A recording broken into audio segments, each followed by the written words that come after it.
हाय। इस वीडियो में हम समझेंगे फेड्रिक डब्ल्यू टेलर का साइंटिफिक मैनेजमेंट थ्योरी। इस थ्योरी को हम डिटेल में इस वीडियो के अंदर में जानेंगे। देखिए, जब फेड्रिक डब्ल्यू टेलर थे उस समय का जो ओल्ड ऑर्गेनाइजेशन था वो मेनली अनऑर्गेनाइज था, अनरेगुलेटेड था और एडॉक था। एडॉक मतलब टेम्परेरी बेस पे था। और ये सभी जो ऑर्गेनाइजेशन थे ये मेनली रूल ऑफ थंब के बेस पे काम कर रहे थे। रूल ऑफ थंब का मतलब क्या होता है? रूल ऑफ थंब का मतलब ये होता है कि जो ट्रेडिशनल तरीका है, जो पहले से अपनाया जाने वाला तरीका किसी भी काम को करने के लिए, वो तरीका अपनाया जा रहा था उस समय जब फेड्रिक डब्ल्यू टेलर थे। उस समय के जो ओल्ड ऑर्गेनाइजेशन थे, इससे क्या हुआ, इससे मेनली प्रोडक्टिविटी कम हो रही थी। अब प्रोडक्टिविटी कम हो रही थी because of the rule of thumb. तो जो अलग अलग स्कॉलर थे उन्होंने अलग अलग तरीके बताए अपने अपने थ्योरी के बेस पे। ठीक है, इन्होंने अलग अलग थ्योरी लेके आए जिससे क्या हो सके, प्रोडक्टिविटी बढ़ सके, किसी भी कंपनी की, किसी भी ऑर्गेनाइजेशन की प्रोडक्टिविटी बढ़ सके, उसके लिए अलग अलग स्कॉलर ने अलग अलग तरीके अपनाए। उसी में जो सबसे फेमस तरीका या जो सबसे फेमस थ्योरी जो बोल सकते हैं हम, वो है साइंटिफिक मैनेजमेंट थ्योरी, जो कि मेनली फेड्रिक डब्ल्यू टेलर ने दिया है। इस थ्योरी को आने के बाद लास्ट 19th सेंचुरी और starting of the 20th century क्या होता है, मैक्सिमम जो ऑर्गेनाइजेशन है वो साइंटिफिक तरीके से काम करना शुरू कर देते, अपने आप को ऑर्गेनाइज पैटर्न के अंदर में लेके आते।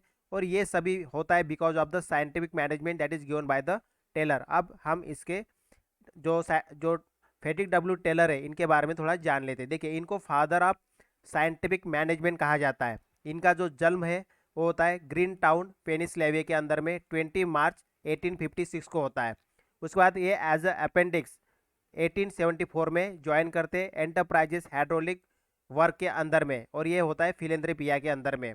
उसके बाद एज अ लेबरर 1878 में मिड मिडवेल स्टील कंपनी के अंदर में ज्वाइन करते एज अ लेबर, और ये प्रमोट होते होते 1884 तक चीफ इंजीनियर बन जाते हैं। इन्होंने जो अपना पूरा जीवन है फ्रॉम 1901 वो रिसर्च वर्क में इन्होंने पूरा डिवोट किया है। रिसर्च वर्क मतलब जो साइंटिफिक मैनेजमेंट के तरीके ढूंढ निकालने में, इसको इम्प्रूव करने में अपना पूरा जीवन निकाला टिल अपने डेथ तक, दैट इज 28 मार्च 1950 तक। ओके, तो ये था brief information about the Frederick W Taylor के बारे में। अब देखो, इनके कुछ फेमस पेपर हुए, जैसे 1894 में a piece of rate system, ठीक है, बहुत फेमस हुआ। उसके बाद 1903 में शॉप मैनेजमेंट, 1906 में the art of cutting tool, and 1911 में the principal of scientific management. ये बहुत ज़्यादा फेमस हुआ है। ठीक है, तो ये जो इन्होंने अपने जो पेपर्स निकाला है, पब्लिश किया है, ये मेनली साइंटिफिक मैनेजमेंट के ऊपर थे।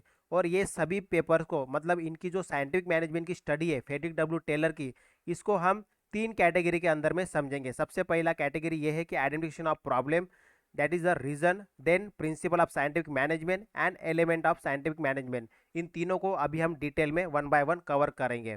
देखिए, सबसे पहला है आइडेंटिफिकेशन ऑफ प्रॉब्लम। इन्होंने ये बताया कि जो जो रीज़न है किसी भी चीज़ के रिस्पॉन्सिबिल, मतलब इन्होंने ये बताया कि हमें सबसे पहले जो लॉस ऑफ प्रोडक्शन है उसके पीछे के रीज़न ढूंढना होगा। ठीक है, रीज़न बहुत ज़रूरी होता है किसी भी प्रॉब्लम के सॉल्यूशन को जानने के लिए। तो इसीलिए इन्होंने सबसे पहले ये बताया कि हमें ऐसे रीज़न को देखना पड़ेगा जो मेनली रिस्पॉन्सिबल है for the loss of productivity. ठीक है, तो इनको दो दो रीज़न सामने आए। सबसे पहला है ये रीज़न, दूसरा है दिस वन। तो देखो, initiative and incentive based management, इन्होंने ये कहा कि जो कमी है वो दैट इज द इंसेंटिव और in that this is the initiative and this is the incentive based management. देख, अभी हम इनको दोनों को समझते। देखो, ये क्या है, इनिशिएटिव। इनिशिएटिव मतलब क्या होता है? इनिशिएटिव का मतलब होता है खुद से काम करना। तो जो वर्कर है वो खुद के इनिशिएटिव से काम कर रहे हैं, मतलब ये कि उनके ऊपर मैनेजर जो है वो कोई ध्यान नहीं दे रहा है, जिसके वजह से क्या हो रहा है, प्रोडक्शन लॉस हो रहा है। और दूसरा जो रीजन बताया इन्होंने, that is a incentive. Incentive मतलब होता है सैलरी। ठीक है, कुछ ना कुछ इंसेंटिव देना, कुछ काम के बदले में कुछ, मतलब इंसेंटिव प्रोवाइड करना। तो ये सैलरी के माध्यम से इनको प्रोवाइड हो रहा था इंसेंटिव। तो ये जो सैलरी दिया जा रहा था एज ए इंसेंटिव, ये उनके अटेंडेंस के बेस पे दिया जा रहा था, ना कि उनके काम के बेस पे दिया जा रहा था। तो because of this two reason जो प्रोडक्शन था वो क्या हो रहा था, बहुत कम हो रहा था। और उसके बाद इन्होंने ये भी बताया कि जो मैनेजमेंट थे वो अपनी जो ड्यूटी एंड रिस्पॉन्सिबिलिटी थी उससे वो निगलेक्ट हो रहे थे, मतलब वो अपने मैनेजमेंट से रिलेटेड जो भी ड्यूटी और रिस्पॉन्सिबिलिटी है उसको पूरी तरह से अपनाए नहीं रहे थे। जैसे मैनेजमेंट से रिलेटेड होती है planning, organizing, coordinating, budgeting, there are lot of thing that the management has to do, but जो मैनेजमेंट नहीं कर रहा था because of all this reason, जो प्रोडक्शन था वो बहुत कम हो रहा था, ठीक है। और इन्होंने जो दूसरा रीज़न बताया, ठीक है, पहला तो रीज़न ये हो गया है, initiative and incentive based management था। फिर दूसरा जो रीजन बताया that is the soldering, very very important. देखिए सोल्डरिंग का मतलब क्या होता है, जो एम्प्लॉयज होते हैं वो क्या करते हैं, रेस्ट्रिक्ट कर देते हैं वर्क के आउटपुट को, मतलब ये कि वर्क के आउटपुट को रोक देते हैं। कौन, ये एम्प्लॉयज। अब देखो इन्होंने ये बताया कि सोल्डरिंग जो है दो टाइप से हो सकती है। सबसे पहला चीज़ है नेचुरल सोल्डरिंग, दूसरा है सिस्टमैटिक सोल्डरिंग। अब देखो इनको हम अभी वन बाय वन कवर करेंगे।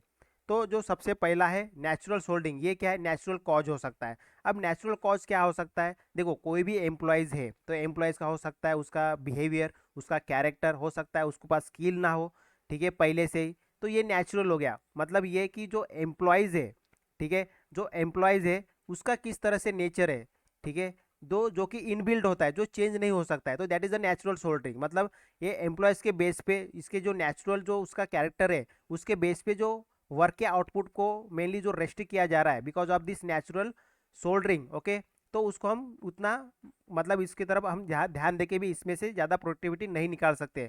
But the second type of soldering that is the systematic soldering, ये बहुत ज़्यादा इंपॉर्टेंट बन जाता है। अगर हम सिस्टमैटिक सोल्डरिंग को अगर रिमूव कर देंगे तो क्या बोलता है ये बोलते हैं कि हम प्रोडक्शन को बढ़ा सकते हैं। तो ये सिस्टमैटिक सोल्डरिंग होता क्या है, देखिए सिस्टमैटिक सोल्डरिंग क्या होता है मेनली कि जो इंडिविजुअल है, ठीक है, इंडिविजुअल है उसको हमें इंसेंटिव जो दिया जा रहा है, जो उसके काम के, उसके अटेंडेंस के बेस पे दिया जा रहा है, ना कि काम के बेस पे जा रहा है। तो उसको हमें जो भी इंसेंटिव देंगे, जो भी उसको पेमेंट करेंगे, वो क्या करेंगे, उसके वर्क के बेस पे वर्क के बेस पे उसको पेमेंट देंगे। उससे क्या हो जाएगा, उससे ये हो जाएगा कि वो अच्छे से काम करेगा। अभी हम मेनली क्या देख रहे हैं, रीज़न देख रहे हैं। हम यहाँ पे क्या पढ़ रहे, रीज़न देख रहे हैं जो मेनली रिस्पॉन्सिबल है for the loss of production के लिए। तो सबसे पहला रीज़न तो ये है, that is the initiative and incentive based management. Then second is the soldering, और सोल्डरिंग को हमने दो टाइप में डिवाइड किया। मतलब इन्होंने किसने बताई है, मेनली जो फेडरिक डब्ल्यू टेलर है उन्होंने बताई है, नेचुरल सोल्डरिंग और सिस्टमैटिक सोल्डरिंग। नेचुरल सोल्डरिंग मतलब ये कि नेचुरल कॉज हो सकता है इसमें, मतलब ये कि जो जो एम्प्लॉय जो काम कर रहा है उसका जो नेचर है, जैसे शाय नेचर है या लेजी नेचर है या इनकैपेबल नेचर है, तो उसके बेस पे क्या हो रहा है, जो प्रोडक्शन है वो कम हो रहा है। सिस्टमैटिक सोल्डरिंग में मतलब जो जो इंसेंटिव दिया जा रहा है, जो पेमेंट दिया जा रहा है, that is based on the attendance के बेस पे दिया जा रहा है, ना कि वर्क के बेस पे। तो ये रीजन हो सकता है because of the loss of production. अब हम समझेंगे प्रिंसिपल्स क्या है साइंटिफिक मैनेजमेंट के। हमने अभी ये देखा क्या प्रॉब्लम है जिसके वजह से मेनली प्रोडक्शन कम हो रहा है, ठीक है। तो जो फेडरिक डब्ल्यू टेलर है उन्होंने मेनली दो कारण बताए जिसके वजह से प्रोडक्शन जो है कम होता है। पहला तो इन्होंने सोल्डरिंग बताया और दूसरा क्या बताया, मतलब हम ये देखिए, पहला पहला इन्होंने एक तो ये इनिशिएटिव, ठीक है, और इंसेंटिव बताया, इसके बेस पे मैनेजमेंट है जिसमें ये सभी चीज़ें आती है। और दूसरा बताया सोल्डरिंग, सोल्डरिंग में नेचुरल सोल्डरिंग और सिस्टमैटिक सोल्डरिंग दोनों को हमने अच्छे से जान लिया। अब हम समझेंगे इस साइंटिफिक मैनेजमेंट के क्या प्रिंसिपल्स है। सबसे पहली चीज़ ये है कि साइंटिफिक मैनेजमेंट क्या बोलता है कि जो रूल ऑफ थंब है उसको रिप्लेस कीजिए विद द साइंस के साथ में।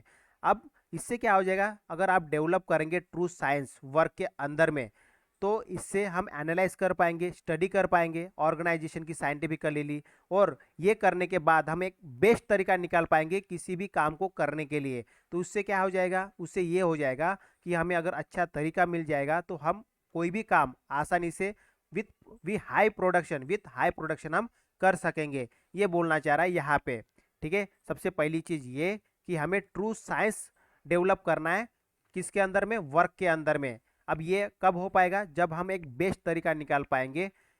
सबसे पहली चीज़ तो आपको एनालाइज करना है और स्टडी करना है उस काम को, साइंटिफिकली काम को उस स्टडी करना है और उसको एनालाइज करना है। उसके बाद हमें एक बेस्ट तरीका निकालना है जिससे वो काम को किया जा सकता है, ठीक है। ये है, तो ये पहला प्रिंसिपल है ऑफ द साइंटिफिक मैनेजमेंट। अब दूसरा प्रिंसिपल इन्होंने ये बताया कि जो सिलेक्शन है या ट्रेनिंग है या डेवलपमेंट है, जो वर्कमैन, जो वहाँ पे जो एम्प्लॉयज़ है जो काम करते हैं, उनका जो सिलेक्शन या उसको जो काम के प्रति जो ट्रेनिंग दी जाती है या उसका जो भी डेवलपमेंट किया जाता है, that is based on the scientific तरीके से उसका सिलेक्शन होना चाहिए। अब साइंटिफिक बेस पे सिलेक्शन कैसे हो सकता है, देखिए अगर कोई काम है, उस काम को करने के लिए कोई स्किल चाहिए, तो चेक कीजिए कि क्या उस एम्प्लॉयज़ के पास ये स्किल है अवेलेबल।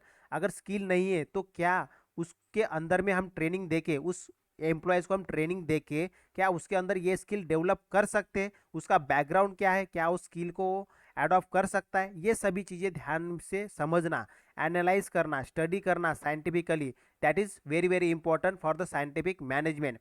तो उसके बाद इन्होंने ये कहा कि हमें एक तो जब हम ट्रेनिंग मतलब उसको सिलेक्ट कर देंगे, ट्रेनिंग दे देंगे साइंटिफिकली, तो उसके बाद हम क्या करेंगे, जो हमने एक तो one best way of doing work निकाले जो कि मेनली साइंटिफिकली था, इसको और ये जो सिलेक्शन किए ट्रेनिंग दिए, इन दोनों को हम क्या करेंगे, एक साथ मिलाएंगे। ठीक है, तो जो थर्ड प्रिंसिपल बताया इन्होंने, फेरिक डब्ल्यू टेलर ने ये बताया कि science of the work and scientifically selected and train worker को हमें टुगेदर एक साथ लेके आना है।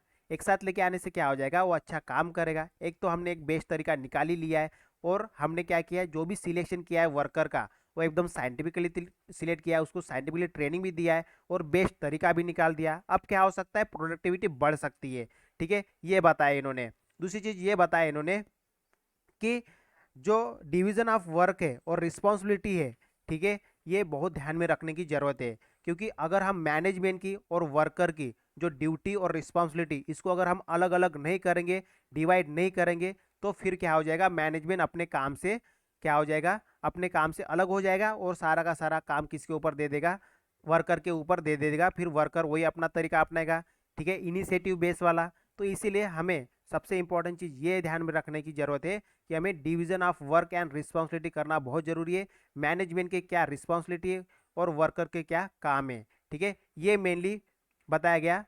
ठीक है, in the principal of scientific management के अंदर में फेडरिक डब्ल्यू टेलर ने। तो प्रिंसिपल ऑफ साइंटिफिक मैनेजमेंट में जो सबसे इंपॉर्टेंट चीज़ है, दैट इज द जो रूल ऑफ थंब है, उसको रिप्लेस करना है साइंस के थ्रू। ओके, साइंस से मेनली। अब देखो हम समझेंगे एलिमेंट्स क्या है साइंटिफिक मैनेजमेंट के। एलिमेंट मतलब क्या, क्या क्या स्ट्रैटेजी है। एलिमेंट से मतलब ये है कि क्या क्या स्ट्रैटेजी है जिसके बेस पे हम ये साइंटिफिक मैनेजमेंट को अपना सकते हैं। ठीक है, ये बताया गया mainly element of scientific management के अंदर में। हमने तो ये देखा कि बहुत सारे प्रिंसिपल्स है, उसको अपना सकते हैं हम, लेकिन वो अपनाएंगे कैसे, क्या स्ट्रैटेजी रहेगी, ठीक है, ये अभी हम इसमें देखेंगे। देखिए, सबसे पहला है टाइम एंड मोशन स्टडी करना पड़ेगा हमें। तो टाइम एंड मोशन स्टडी का मतलब क्या होता है, हमें बेस्ट पॉसिबल वे निकालना है। अब बेस्ट पॉसिबल वे किस तरह से निकाल सकता है, जो हमारा काम रहेगा, जो भी हमारा वर्क रहेगा, उसको हम क्या करेंगे, पार्ट बाय पार्ट में ऐसे डिवाइड कर देंगे। पार्ट बाय पार्ट में डिवाइड करने के बाद क्या करेंगे, हम इसमें से एक पार्ट को लेंगे और उसको विथ टाइम, ठीक है, विथ टाइम हम वो करके देखेंगे और हम ये देखेंगे क्या वो कितने टाइम में कितना प्रोडक्शन निकाल सकता है, मैक्सिमम मैक्सिमम वो कितने टाइम में कितना प्रोडक्शन निकाल सकता है, ये हम स्टडी करेंगे। उसके बेस पे हम सारे काम को, जो भी कंप्लीट काम है उसमें से उसको करने के लिए कितना टाइम लगेगा और कितना प्रोडक्शन निकल सकता है, ये हमें पता चल जाएगा। तो सबसे इंपॉर्टेंट चीज़ ये है कि हमें सबसे पहले तो ब्रोक डाउन करना है वो उसको स्मॉल स्मॉल पीस में, ठीक है, जो भी हमारा काम है, और उसको टाइम के साथ और मोशन के साथ स्टडी करना है। ठीक है, ये पहली स्ट्रैटेजी है फॉर द साइंटिफिक मैनेजमेंट की। दूसरी स्ट्रैटेजी क्या है, वेज पेमेंट सिस्टम को लेके आना है। अब वेज पेमेंट सिस्टम क्या है, जिस तरह से हमने बताया नेचुरल मतलब नेचुरल सोल्डरिंग बताया, उसके बाद सिस्टमैटिक सोल्डरिंग बताया। तो जो सिस्टमैटिक सोल्डरिंग है, जिसमें जो इंसेंटिव दिया जाता था on the basis of the attendance, attendance के बेस पे इंसेंटिव दिया जाता था, ना कि काम के बेस पे। तो हमें ये ध्यान में रखने की जरूरत है कि हमें काम के बेस पे हमें क्या करना चाहिए, इंसेंटिव देना चाहिए। या हम बोल सकते हैं उसको अभी हम दो टाइप में डिवाइड कर सकते हैं। एक तो नॉर्मल काम के बेस पे, दूसरी चीज़ अगर कोई एक्स्ट्रा ऑर्डिनरी काम करता है तो उसको एक्स्ट्रा ऑर्डिनरी वेजेस देना चाहिए। अगर वो डेफिनाइट आउटपुट के अंदर, मतलब डेफिनाइट आउटपुट निकाल के लाता है एक डेफिनाइट टाइम के अंदर में, ठीक है, अगर कोई टाइम है, उस टाइम के अंदर अगर कोई काम करना है, ठीक है, उतना ही काम होना चाहिए। ये हमने तो पहले तरीके से निकाल लिया। अब ये तरीके से निकालने के बाद हमें समझ में आया कि इस टाइम में इतना प्रोडक्शन आ सकता है। अगर कोई ये इस टाइम में इतना प्रोडक्शन निकाल के लेके आता है तो उसको एक्स्ट्रा ऑर्डिनरी वेजेस देने की जरूरत है। इससे क्या हो जाएगा, मोटिवेशन बढ़ेगा। तो ये एक स्ट्रैटेजी है for the this scientific management, पहली स्ट्रैटेजी तो मैंने बताया कि टाइम एंड मोशन की स्टडी करना है, उससे हमें एक बेस्ट तरीका निकाल के आ जाएगा, मतलब बेस्ट तरीका हमारे पास आ जाए। उसके बाद जो बेस्ट तरीके को अपनाएगा उसको हमें एक्स्ट्रा ऑर्डिनरी वेजेस देना पड़ेगा। ठीक है, उसके बाद क्या बोलते हैं ये कि हमें फंक्शनल फोरमैनशिप लेके आना पड़ेगा, ये एक स्ट्रैटेजी बताते हैं फॉर द साइंटिफिक मैनेजमेंट। अब ये फंक्शनल फोरमैनशिप क्या है, इन्होंने मेनली 8 टाइप के फंक्शन बताया। ठीक है, मतलब जो फोरमैन मतलब फंक्शनल फोरमैनशिप के 8 टाइप बताए इन्होंने, जिसमें 2 पार्ट में डिवाइड किए इन्होंने। सबसे पहला है प्लानिंग, दूसरा है एग्जीक्यूशन। तो ये जो फंक्शनल फोरमैन है इसको हम मेनली 2 पार्ट में डिवाइड किए, ये 8 टाइप के होते हैं। अब इसको हमने 2 टाइप के, एक तो प्लानिंग वाला काम हो गया और एक एग्जीक्यूशन वाला काम हो गया। अब प्लानिंग वाले काम में क्या क्या हो सकता है इसमें, जैसे वर्क एंड रूटिंग क्लर्क का काम हो गया, देन इंस्ट्रक्शन कार्ड क्लर्क हो गया, या टाइम एंड कॉस्ट क्लर्क हो गया, या बोल सकते हैं शॉप डिसिप्लिनरीज हो गए। इस टाइप के जो काम है, मैं फिर से बार बार बताता हूँ, work and root work clerk हो गया, इंस्ट्रूमेंटल कार्ड क्लर्क हो गया, या टाइम एंड कॉस्ट क्लर्क हो गया, या शॉप डिसिप्लिनरीज हो गया, ये सभी आते हैं प्लानिंग के अंदर में। दूसरा है एग्जीक्यूशन। अब एग्जीक्यूशन के अंदर में कौन कौन आते हैं, जैसे कि गैंग बॉस हो गया, स्पीड बॉस हो गया, देन इंस्पेक्टर हो गया, या रिपेयर बॉस हो गया, ये एग्जीक्यूशन में आते हैं। मतलब ये हो गया यहाँ पे जो हमने चार चार टाइप देखा, ईच के अंदर मतलब हर एक इसमें, तो इसमें प्लानिंग से रिलेटेड काम आ गया, इसमें एग्जीक्यूशन जो इन्होंने प्लानिंग किया अब उसको एग्जीक्यूट करना है, तो ये एग्जीक्यूशन का काम आ गया। तो जो फंक्शन है मतलब जो मैनेजर्स रहेंगे वो मेनली 8 टाइप के रहेंगे। एक चार जो चार रहेंगे वो प्लानिंग देखेंगे, और चार जो रहेंगे वो एग्जीक्यूटिव का काम देखेंगे। और चार जो प्लानिंग वाले रहेंगे जो मैंने बताया, work and routine clerk, instruction clerk होगा, उसके बाद टाइम एंड कॉस्ट क्लर्क होगा, शॉप डिसिप्लिनरी होगा। उसके बाद एग्जीक्यूशन के अंदर में जैसे gang boss, speed boss, inspector, repair boss, ये सभी देखेंगे। ठीक है, तो इस तरह से ये सभी क्या हो गए, एलिमेंट हो गए। एलिमेंट का मतलब हमने ये जानने की कोशिश किया कि जो साइंटिफिक मैनेजमेंट है इसको कौन सी स्ट्रैटेजी के तरफ तरीके से हम अपनाएंगे, जिससे क्या हो जाएगा, जिससे ये सभी जो प्रिंसिपल्स है इसको हम अपना सकेंगे। ठीक है, तो ये अपनाने के लिए हमने ये सभी स्ट्रैटेजी को अपनाना है, टाइम एंड मोशन स्टडी को, वेज पेमेंट सिस्टम को, और फंक्शनल फोरमैनशिप को। ये तीनों तरीके को हमें अपनाना पड़ेगा। ठीक है, अब हम समझेंगे ये जो साइंटिफिक मैनेजमेंट है, जो हमने फेड्रिक डब्ल्यू टेलर का जो साइंटिफिक मैनेजमेंट पढ़ा है, इसके क्या क्या इम्पैक्ट हुए इसको हम सभी जानेंगे। देखिए, सबसे पहले तो इन्होंने जो है ये इफेक्टिव यूज लेके आए, लेबर के अंदर में, मटेरियल के अंदर में, मैनेजमेंट के अंदर में। इन्होंने साइंटिफिक मैनेजमेंट में बहुत अच्छा इफेक्टिव तरीके से किस तरह से हम इफेक्टिवली यूज कर सकते हैं, लेबर को किस तरह से हम अच्छे से यूज कर सकते हैं इफेक्टिवली, मटेरियल को किस तरह से यूज कर सकते हैं, मैनेजमेंट को किस तरह से यूज कर सकते हैं, ये सभी ये साइंटिफिक मैनेजमेंट ने बताया। उसके बाद इन्होंने एम्फेसाइज किया कि जो वेस्ट हो रहा है उसको किस तरह से एलिमिनेट किया जा सकता है, किस तरीके से एलिमिनेट किया जा सकता है। तो इन्होंने ये भी बताया कि जो जिस तरह से एफर्ट, मटेरियल, टाइम और स्किल का जो वेस्ट हो रहा था उसको किस तरह से हम एलिमिनेट कर सकते हैं, जो वेस्ट को हम किस तरह से एलिमिनेट कर सकते हैं, ये भी इन्होंने साइंटिफिक मैनेजमेंट के थ्रू हमें पता चला। उसके बाद इन्होंने प्रोमोट करने की कोशिश किया harmony between the management and the worker के बीच में।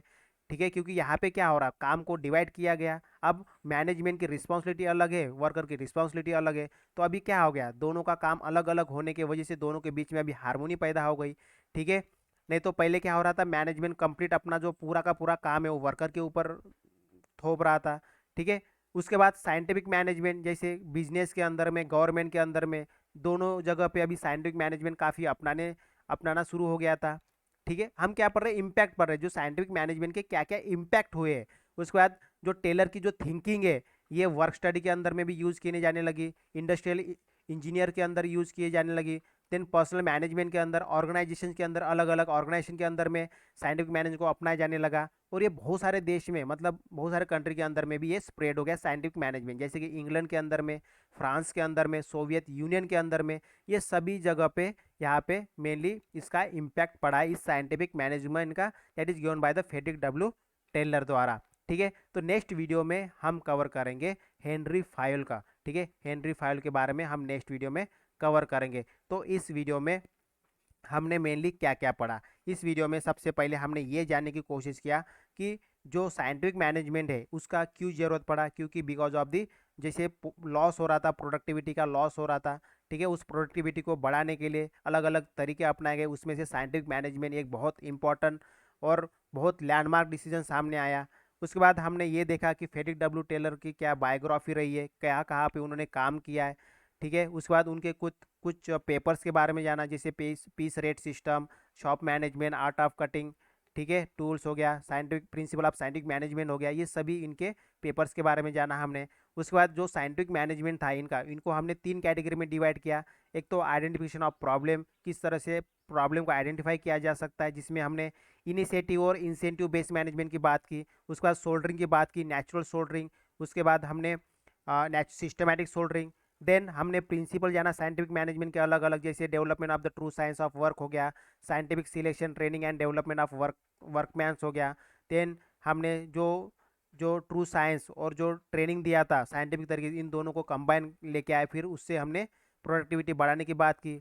उसके बाद वर्क वर्क और रिस्पॉन्सिबिलिटी डिवाइड करने की बात की मैनेजर और वर्कर के बीच में। देन हमने एलिमेंट देखा साइंटिफिक मैनेजमेंट की, मेनली जो स्ट्रैटेजी है, ठीक है, जो अप्लाई किए जा सकते हैं for achieving the principle of the scientific management, जिसमें टाइम एंड मोशन स्टडी हो गया, वेज पेमेंट सिस्टम हो गया, और फंक्शनल फोरमैनशिप, जो कि बहुत ज़्यादा इंपॉर्टेंट है। ये सभी चीज़ें हमने इस वीडियो में जानने की कोशिश किया है। ओके, तो नेक्स्ट वीडियो में हम कवर करेंगे फेनरी फाइल। So that's all for this video. Thank you, bye bye.